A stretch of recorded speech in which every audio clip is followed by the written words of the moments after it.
ওগো আল্লাহ, ওগো মালিক, তুমি ছাড়া তো আমাদের আর কেউ নাই, তুমি ছাড়া তো আমার আর কেউ নাই। আল্লাহ গো, তুমি যদি মাফ না করো কে আমাকে মাফ করবে? তুমি যদি মাফ না করো কে আমাকে মাফ করবে? তুমি যদি আমাকে মাফ করো তাহলে তোমার কোনো দিকে কমবে না, তুমি যদি আমাকে মাফ না করো তোমার কোনো দিকে বাড়বে না। আল্লাহ গো, তুমি আমাকে মাফ করে দাও। সারাটা জীবন অন্যায় কাজ করেছি, সারাটা জীবন নাফরমানি করেছি, আমার কাছে কালেমার দাওয়াত কম আসে নাই, আমার কাছে কালেমার দাওয়াত কম আসে নাই, আমাকে লোকেরা কম বোঝায় নাই। ওগো আল্লাহ, তুমি আমাকে মাফ করে দাও। মাফ না করলে কোথায় যাব, কার কাছে যাব? বাবা যখন মারে তখন মার কাছে আশ্রয় নেওয়া যায়, মা যখন প্রহার করে তখন বাবার কাছে আশ্রয় নেওয়া যায়, বাবা মা যখন প্রহার করে তখন দুনিয়ার কারো না কারো কাছে আশ্রয় নেওয়া যায়। ওগো মালিক, তুমি যদি আমাকে মারো, তুমি যদি আমাকে আযাব দাও, ওগো আল্লাহ, কার কাছে যাব, কার কাছে গিয়ে মাফ চাইবো? ওগো আল্লাহ, মেহেরবানি করে মাফ করে দাও। এইরকম কান্না করতেছে, কান্না করতেছে, চোখের পানি তার এমন ভাবে পড়তেছে, দাড়ি ভিজতেছে, দাড়ি ভিজে জমিনের মধ্যে চোখের পানি পড়তেছে, কান্না করতেছে। বান্দাটা কান্না করতে করতে করতে করতে আমার আল্লাহর কাছে এমন গ্রহণযোগ্যতা অর্জন করেছে, মহান আল্লাহ রাব্বুল আলামিন তার ডাকে সাড়া দিয়া তার জিন্দেগির সব গুনাহ মাফ করে দিয়েছেন। হযরত মূসা আলাইহিস সালাতু ওয়াস সালামের যুগের ঘটনা। একজন বড় পাপিষ্ঠ ছিল, জীবনে এমন কোনো গুনাহ নাই যে গুনাহ সে করে নাই।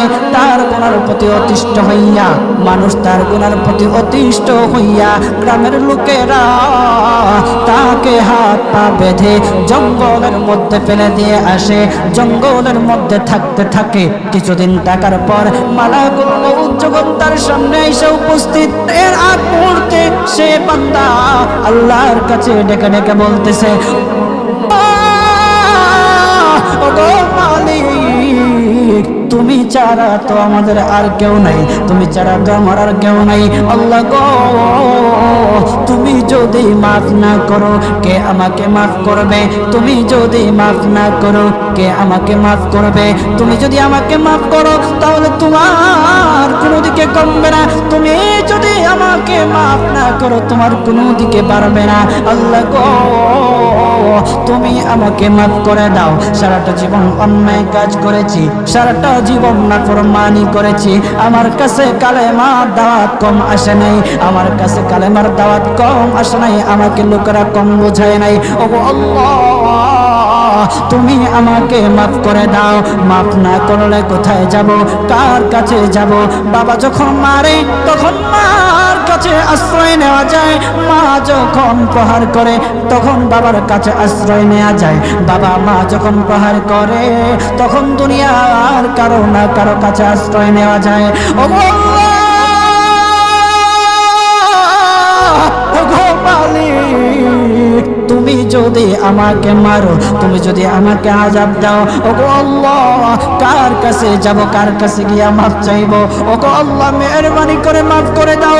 এইরকম কান্না করতেছে, কান্না করতেছে, চোখের পানি তার এমন ভাবে পড়তেছে, দাড়ি ভিজতেছে, দাড়ি ভিজে জমিনের মধ্যে চোখের পানি পড়তেছে, কান্না করতেছে। বান্দাটা কান্না করতে করতে করতে করতে আমার আল্লাহর কাছে এমন গ্রহণযোগ্যতা অর্জন করেছে, মহান আল্লাহ রাব্বুল আলামিন তার ডাকে সাড়া দিয়া তার জিন্দেগির সব গুনাহ মাফ করে দিয়েছেন। ওই বান্দাটা তাওবা করতে করতে করতে করতে হঠাৎ ইন্তেকাল করে। ইন্তেকাল হওয়ার পরে হযরত মূসা আলাইহিস সালাতু ওয়াস সালামকে মহান আল্লাহ বলে দিতেছে পয়গম্বর মূসা, ও দুস্থ, দেখো অমুক জঙ্গলে আমার একটা পাগলা আশেক, আমার পাগলা একটা আশেক মারা গেছে, ওই আশেকটার জানাজা তুমি পড়াও, দাফন কাফনের ব্যবস্থা করো। ও মূসা, আর তুমি একটা ঘোষণা দিয়ে বলে দাও, একটা ঘোষণা দিয়ে দাও মূসা রে, ও মূসা, তুমি ঘোষণা দিয়ে বলে দাও যে আমার এই বান্দার জানাজার নামাজে অংশগ্রহণ করবে, মহান আল্লাহ তার জীবনের সব গুনাহ মাফ করে দিবে। আল্লাহু আকবার। আরো জোরে বলেন না আল্লাহু আকবার, আরো জোরে বলেন আল্লাহু আকবার। হাত উঠায়া বলেন আল্লাহু আকবার, আল্লাহু আকবার। মুসলমান বাবাজি, গভীর মনোযোগ। হযরত মূসা আলাইহিস সালাতু ওয়াস সালাম একটা পাহাড়ের উপরে উঠলেন। পাহাড়ের উপরে ওঠার পর তখন ডেকে ডেকে বলতেছে, ও উম্মতেরা রে, আমার উম্মতেরা শুনো, আল্লাহ রাব্বুল আলামিন একটা সুসংবাদ দিয়ে দিয়েছে। আমার আল্লাহ রাব্বুল আলামিনের একটা আশিক, একটা ওই অমুক জঙ্গলের মধ্যে মারা গেছে, ওই পাগলা আশিকের জানাজার নামাজ অংশগ্রহণ করো। যদি জানাজার নামাজ পড়ো তখন আমার আল্লাহ তোমাদের জীবনের সব গুনাহগুলি মাফ করে দেবে। কেউ যদি নিজের গুনাহ ক্ষমা করাইতে চাও, কেউ যদি নিজের গুনাহগুলি ক্ষমা করাইতে চাও, তাহলে মহান আল্লাহ রাব্বুল আলামিনের ওই পাগলা আশিকের জানাজায় অংশগ্রহণ করো। তখন লোকেরা দলে দলে জানাজায় অংশগ্রহণ করার জন্য দলে দলে গেল, জানাজার নামাজ আদায় করলো। আদায় করার পর পয়গম্বর মূসা আলাইহিস সালাতু ওয়াস সালামকে বলতেছে, ও আল্লাহর পয়গম্বর,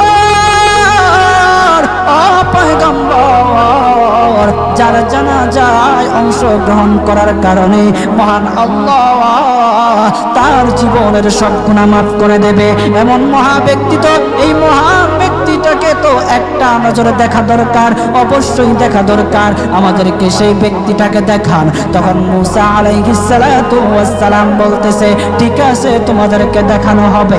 তখন যখন দেখাতে গেলেন, দেখানোর সাথে সাথে লোকেরা বলল, পয়গম্বর আপনি কি বলেন, এই লোকটাকে তো আমরা ভালো করে চিনি, ওই লোকটা বড় পাপিষ্ঠ ছিল, বড় অন্যায়কারী ছিল, বড় জুলুমকারী ছিল।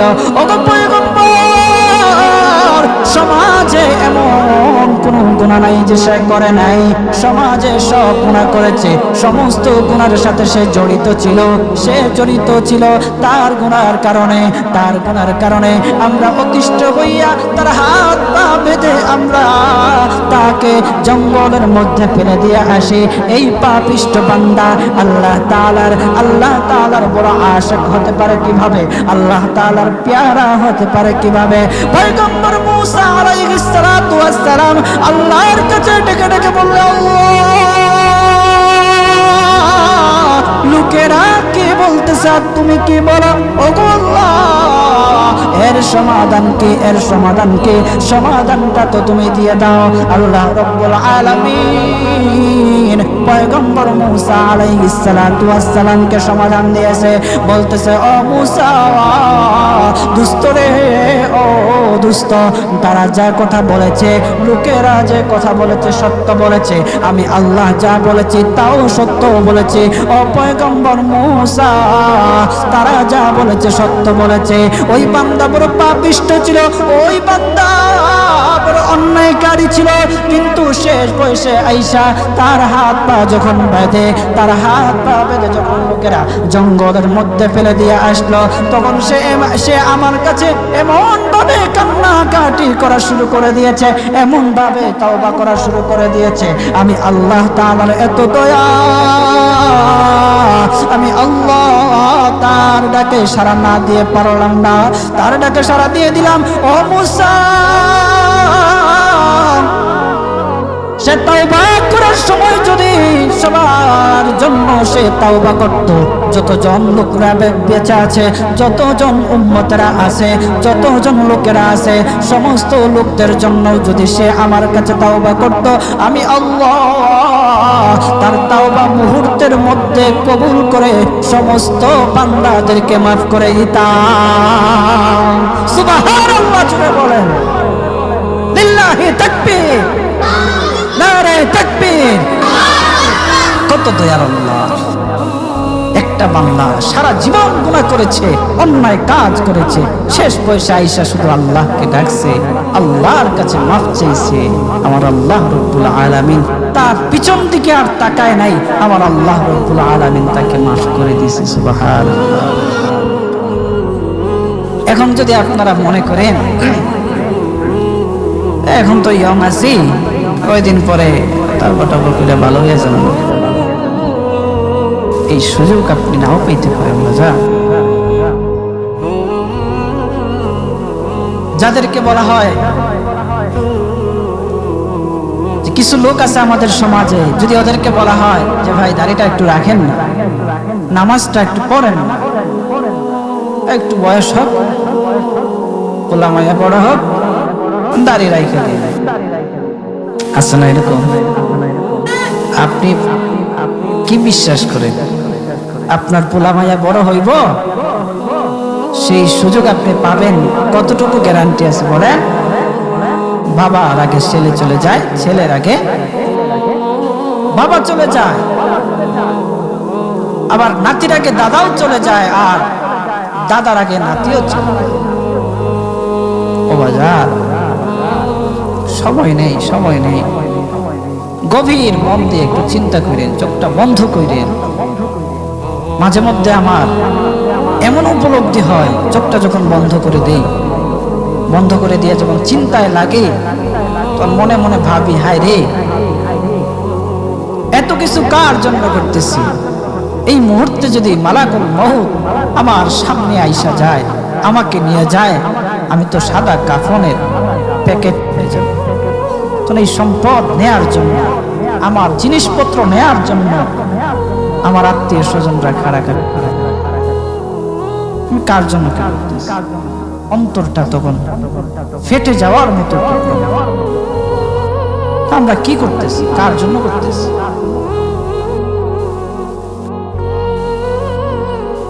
আজকে মরে গেলে আপনার সন্তান কালকে আপনাকে স্মরণ করবে কিনা সন্দেহ আছে। কিছু কিছু ঘটনা এমনও ঘটে যে বাবা মারা গেছে, সেই সন্তানেরা সম্পত্তি বন্টন করার জন্য বাবার লাশটা পর্যন্ত দাফন করতে দেয় না। আমাদের সমাজে এগুলো দেখা যায় না? আপনি কার জন্য কি করতেছেন? কার জন্য করতেছেন? কি করিলাম দুনিয়াতে আসিয়া,